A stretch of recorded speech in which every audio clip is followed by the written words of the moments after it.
cyari gisohoye yafashe ifunguro ararishimira arabahereza ati mwakire murye n'umubiri wanjye watambiwe. Igihe cya Yesu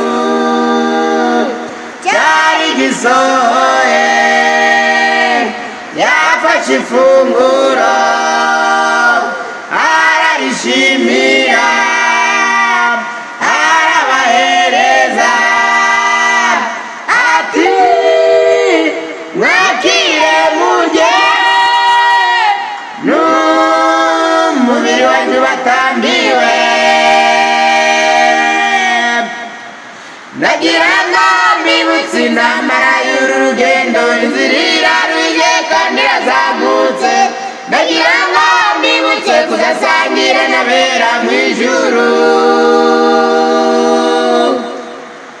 Ndagira ngo mbibutse intambara y'uru rugendo inzira iraruye kandi irazamutse. Ndagira ngo mbibutse kuzasangira n'abera mu ijuru. Yafashe igikombe aragishimira arabahereza ati mwakire munywe n'amaraso y'isezerano. Yafashe igikombe aragishimira arabahereza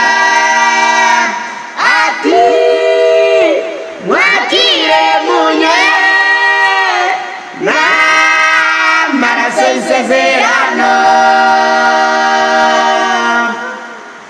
Ndagira ngo mbibutse intambara y'uru rugendo inzira iraruye kandi irazamutse. Ndagira ngo mbibutse kuzasangira n'abera mu ijuru. Ndagira ngo mbibutse intambara y'uru rugendo inzira iraruye kandi irazamutse. Ndagira ngo mbibutse kuzasangira n'abera mu ijuru. Ngaho bene data muzi imitima nimube nka Yuda. Yuda yitandukanya nabo